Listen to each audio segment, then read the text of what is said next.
विद्यार्थी मित्रांनो, आज आपण 10व्या वर्गाच्या मराठी माध्यमाच्या इंग्रजी विषयाच्या ॲक्टिव्हिटी शीटमधील question number 6A information transfer या प्रश्नाअंतर्गत A1 non verbal to verbal or A2 verbal to non verbal या उपप्रश्नांची माहिती पाहणार आहोत.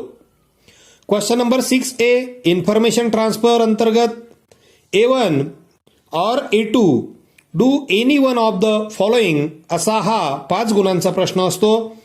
A1 मध्ये आपल्याला काही माहिती, ज्यामध्ये tree diagram, chart, web diagram, statistical information, pie chart, graph यांच्या स्वरूपामध्ये दिलेली असते. या माहितीला आपल्याला शाब्दिक स्वरूपात म्हणजेच व्हर्बल स्वरूपात रूपांतरित करून लिहावी लागते. त्यामुळे आपल्याला प्रश्नाच्या स्वरूपात दिलेली माहिती म्हणजे वरीलपैकी कोणत्याही प्रकारात दिलेली माहिती लक्षपूर्वक समजावून घ्यावी लागते. आकृतीतील माहिती योग्य रीतीने शाब्दिक लिखाणात मांडावी लागते. त्या माहितीला साजेसे शीर्षक द्यावे लागते. बरेच वेळा तुलनात्मक माहिती योग्य डिग्रीचा वापर करून व्याकरणातील तुलनात्मक रचनांचाही वापर यात करावा लागतो. विद्यार्थी मित्रांनो, या ठिकाणी आपण 2020 मधील वार्षिक परीक्षेत विचारला गेलेला प्रश्न या ठिकाणी बघूया.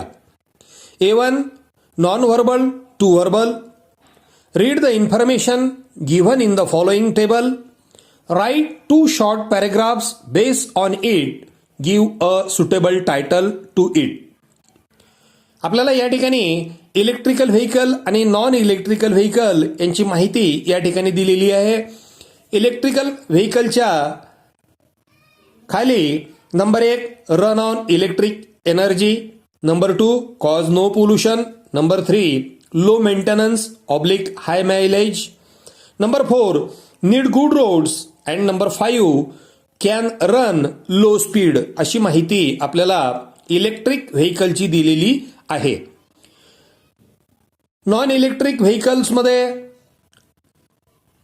काही मुद्दे आपल्याला दिलेले आहेत. Number 1 run on fuels, number 2 cause air pollution, number 3 high maintenance low mileage, number 4 can run on rough roads, number 5 can run high speed. वरील प्रश्नामध्ये आपल्याला इलेक्ट्रिक व्हेकल व नॉन इलेक्ट्रिकल व्हेकलची तुलनात्मक माहिती मुद्द्यांच्या आधारे दिलेली आहे. या मुद्द्यांवर आधारित माहितीला आपल्याला व्हर्बल स्वरूपात वाक्य तयार करून लिहायची आहे. या प्रश्नाचे गुणदान कशा पद्धतीने आहे ते बघा.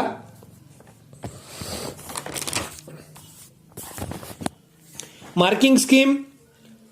Number 1 title 1 mark, number 2 use of given points 2 marks, number 3 appropriate beginning and conclusion 1 mark, number 4 use of appropriate grammar and vocabulary 1 mark, total 5 mark. आता ही माहिती आपण कशी लिहिणार बघा. Title transportation vehicles. Now in these days vehicles are very important in our life. They play an important role in our daily routine, but excess use of non-electric vehicles leads us toward pollution, which is dangerous for us and living things on this planet. So, for the reduction of pollution, we can use electric vehicles. They run on electric energy and reduce emission and even save our money. They do not increase pollution, so that they are nature friendly. They give high mileage on good roads but can run only at low speed. Compared to electric vehicles, non-electric vehicles are troublesome not only to the environment but also to the living things on this planet. They run on fuel like petrol and diesel. They create more air and noise pollution. It requires high maintenance but gives low mileage. They can run on rough roads at high speed. As electric vehicles surely are good alternative to traditional vehicles. People should use electric vehicles to reduce air and noise pollution and to save the future of the human being and planet Earth as well. अशा पद्धतीने आपण ही माहिती लिहू शकतो. आता याच उपप्रश्नाला एक दुसरा उपप्रश्न और असतो, तो म्हणजे अगोदरच्या प्रश्नाच्या उलट. या प्रश्नामध्ये आपल्याला व्हर्बल स्वरूपात माहिती दिलेली असते. ती माहिती आपणास नॉन व्हर्बल आपल्याला खालीलपैकी ज्या स्वरूपात लिहायला सांगितली आहे त्या स्वरूपात लिहावी लागते. मग ती tree diagram, chart, web diagram, statistical information, pie chart, graph यापैकी जो सांगितला असेल त्या स्वरूपात लिहावी लागते. या प्रश्नाची मार्किंग स्कीम कशी असते ते बघा.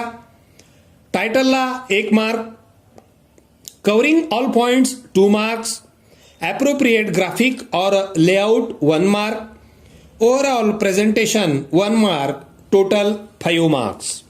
बघा हा प्रश्न कसा असतो. ऑर मध्ये असलेला हा प्रश्न. A2 verbal to non verbal.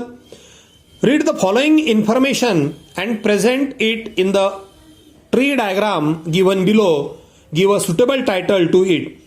बघा या प्रश्नामध्ये आपल्याला खालील माहितीच्या आधारे ट्री डायग्राम काढायची आहे व तिला साजेशे योग्य टायटल द्यायचे आहे.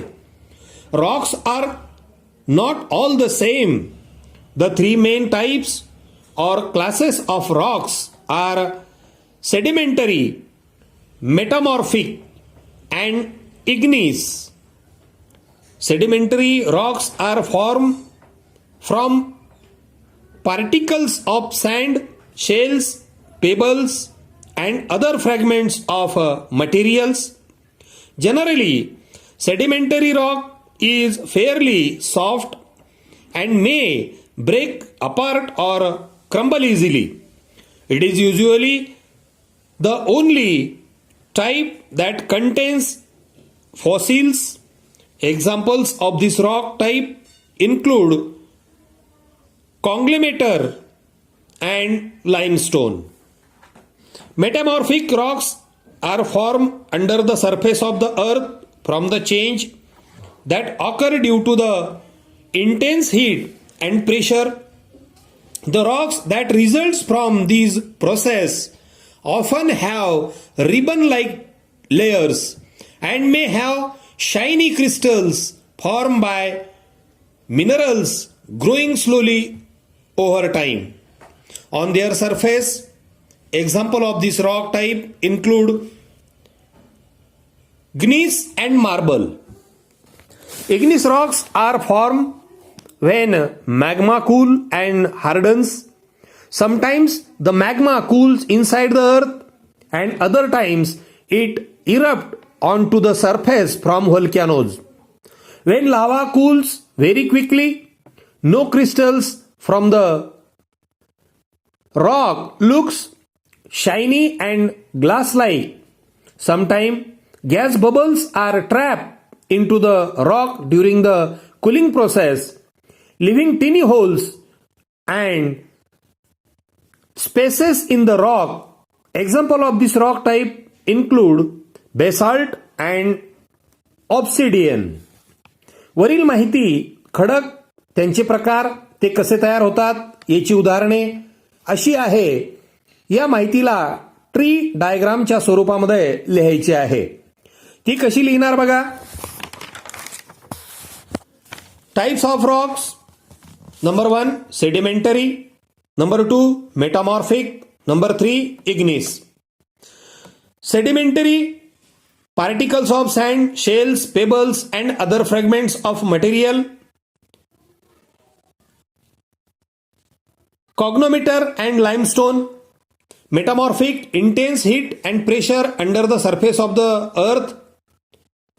Gneiss and marble. Igneous when magma cool and harden on surface and inside the earth. Basalt and obsidian. अशा पद्धतीने आपण या वर्बल माहितीचे ट्री डायग्राम मध्ये रूपांतर करू शकतो. मित्रांनो, अशा पद्धतीने मी आपणास हा प्रश्न समजावून सांगण्याचा प्रयत्न केला आहे. आपणास तो आवडला असेल तर लाईक करा, शेअर करा. अजूनपर्यंत अजूनपर्यंत आपण माझ्या चॅनलला सबस्क्राईब केले नसेल तर लगेच सबस्क्राईब करा व पुढील नवनवीन शैक्षणिक व्हिडिओ सहज आपल्या मोबाईलच्या यूट्यूबमध्ये मिळवा. थँक्यू.